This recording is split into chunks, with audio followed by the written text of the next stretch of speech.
Mesdames et messieurs, bon après-midi. Bon après-midi, ladies and gentlemen. Bon après-midi, chers tous. Bon après-midi, dear everybody. Voilà, c'est Ahmed Chalaï, le consultant. Bon, Alhamdulillah, par la grâce de Dieu, nous avons bouclé, clôturé et scellé la semaine, étant donné que nous sommes vendredi le 17 décembre 2021. Donc, tic-tac, tic-tac, tic, jour J moins, maximum 14 jours pour finir avec 2021. Et comme je l'ai toujours dit, nous sentons l'odeur fraîche, n'est-ce pas, de 2022, avec ses produits, avec ses rencontres, avec ses voyages, avec plein de bonnes choses. Voilà, nous sentons cette odeur. J'avais promis, n'est-ce pas, m'exprimer sur l'actualité, n'est-ce pas, qui fait partiellement la une, ici en Afrique, particulièrement, n'est-ce pas, dans les pays francophones de l'Afrique. Voilà. L'actualité qui fait partiellement la une, c'est quoi? C'est la souveraineté des États à tisser, n'est-ce pas, les partenariats militaires avec qui ils veulent. Voilà. Et curieusement, sur les réseaux sociaux, notamment sur toutes les chaînes françaises, nous assistons, n'est-ce pas, à une sorte de désinformation basée, n'est-ce pas, sur la diabolisation, n'est-ce pas, de certaines puissances, voilà, notamment la Russie, la Chine, la Turquie, voilà, l'Iran. Bon, j'ai observé ça avec beaucoup d'analyse. J'ai observé ça en profondeur. J'ai observé ça de façon très assidue, voilà, pendant un bon bout de temps.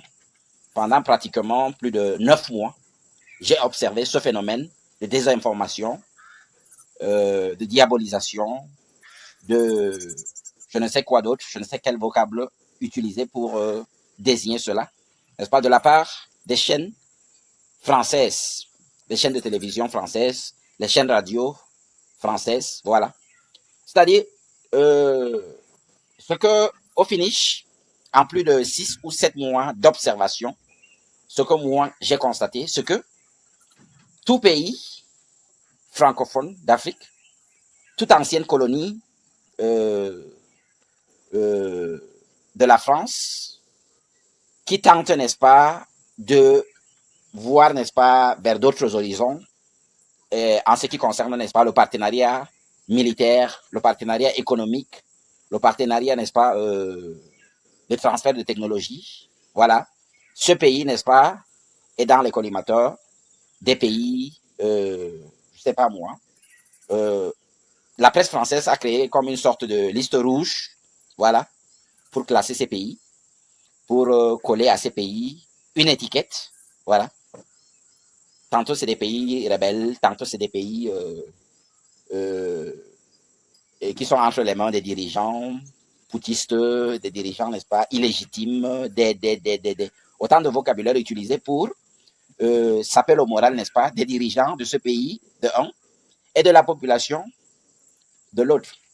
Bon, et dernièrement, il y a à peine quelques jours, n'est-ce pas, j'ai assisté euh, sur RFI, j'ai assisté derrière mon petit écran une émission d'Alain Foucault concernant, n'est-ce pas, ce qui ne va pas entre les colonies et leur ancienne métropole.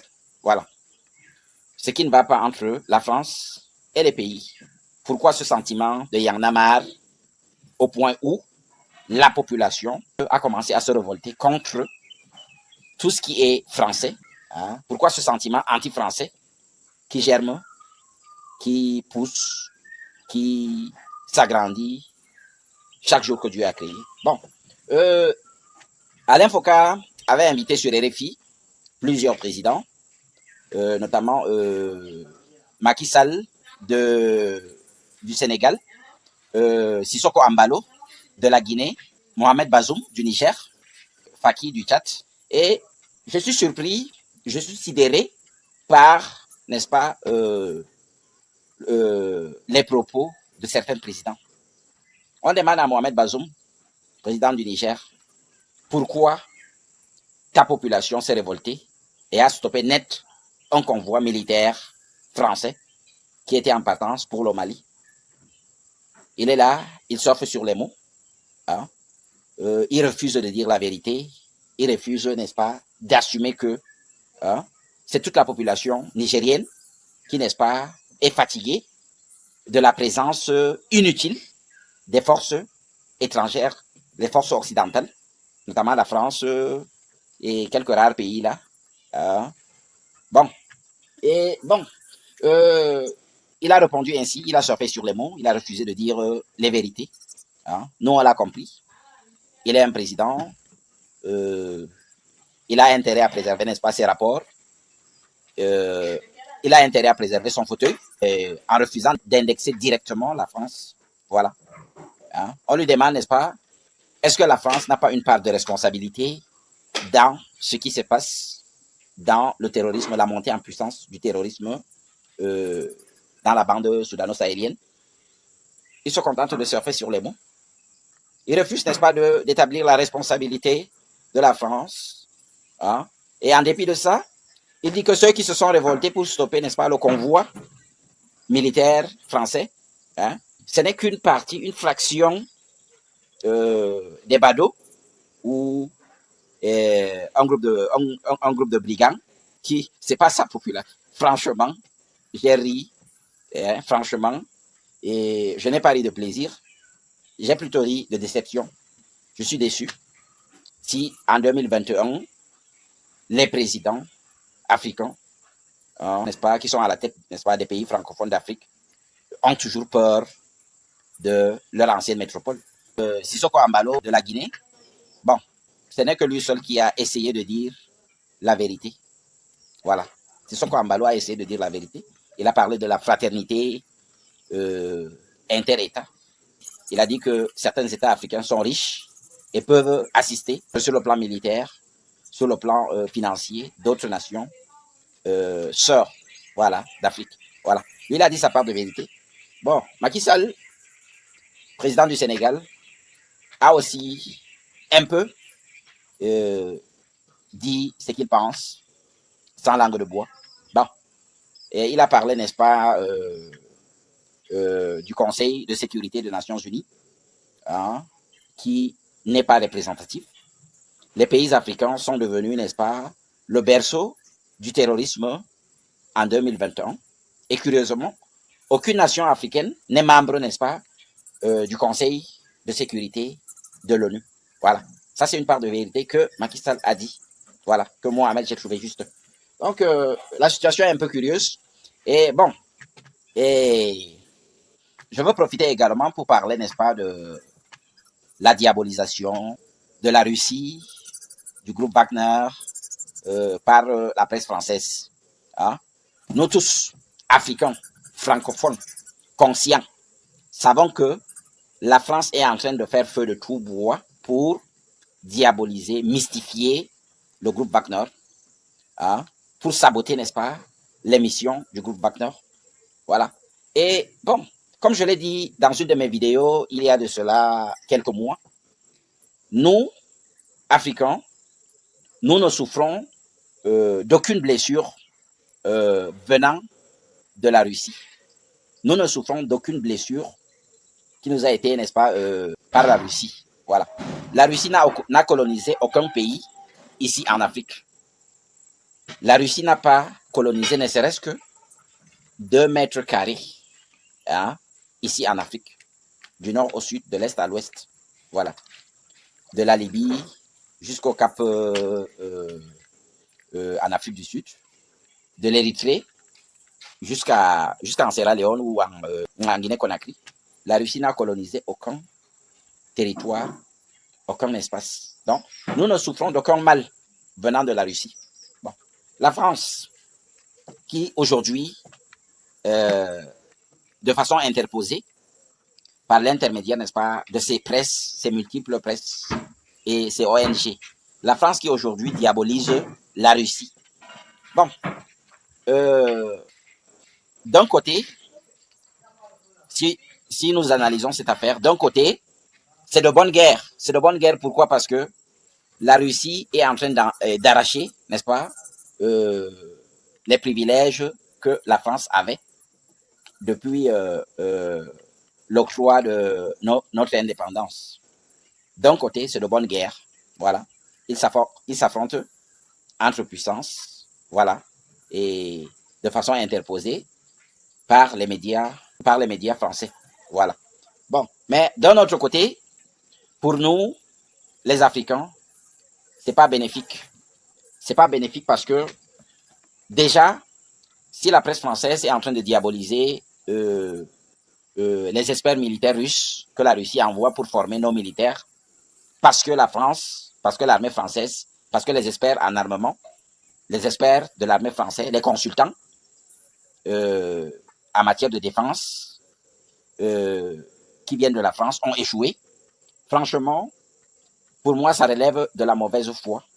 La France veut nous maintenir, n'est-ce pas, dans son joug, afin que nous ne puissions pas nous développer hein, sur le plan économique, sur le plan militaire et même sur le plan mental. Hein. Il faut pousser des recherches pour comprendre la stratégie française qu'elle utilise aujourd'hui en 2021. Hein. Je pense que, quels que soient les contrats, les gens vont me dire ici que les anciennes colonies françaises ont signé des contrats après l'indépendance. Hein. Bon, des contrats compliqués, des contrats en dessous de la table que même leur population, même les citoyens ne connaissent pas. Bon, et franchement, la France est en train de chercher à nous maintenir dans cette logique-là, le sous-développement, hein, la fainéantise, la paresse, la précarité de conditions de vie, la pauvreté intellectuelle, la pauvreté matérielle, hein, et la France est également en train de nous embrigader de force afin de ne pas aller vers d'autres horizons. La Russie, c'est une superpuissance, comme je l'ai dit il y a de cela quelques temps.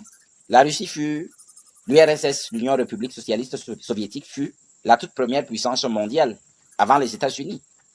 C'est en 89, sous Gorbatchev, que l'URSS s'est effondrée et avec, n'est-ce pas, les mains des services secrets américains par-ci, la CIA par-là, tout ça. Bon, le bloc, la guerre froide et tout, qui a fait en sorte que l'URSS s'est implosé.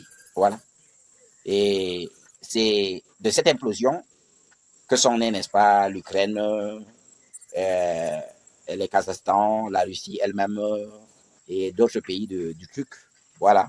Donc, la situation est tellement compliquée.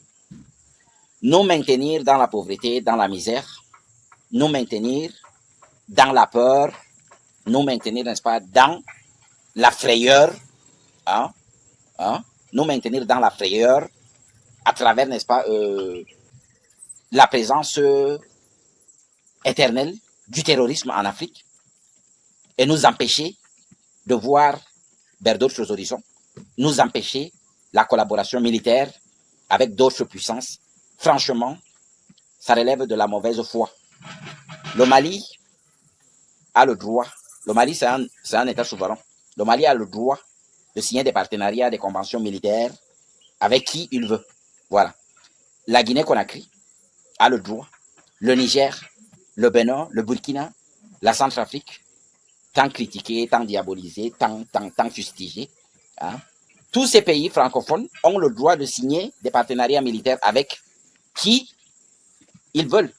Hein. Il est inadmissible qu'on nous maintienne, n'est-ce pas, dans une frayeur qui n'a pas de nom, et que on nous empêche de signer les partenariats militaires avec d'autres puissances, mondiales. La situation est compliquée.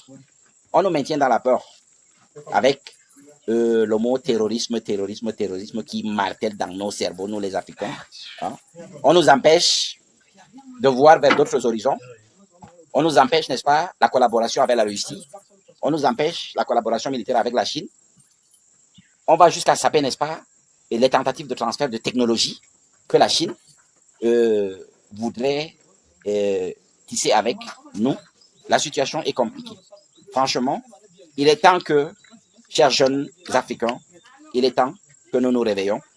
Il est temps, n'est-ce pas, de rompre définitivement et de façon efficace, sans garder les cordons ombilicaux, avec cette métropole-là. La métropole dont je viens de décrier les mots qu'elle nous inflige. Franchement, voilà. En ces quelques verbes, je rappelle que c'était Mohamed Chalaï, consultant.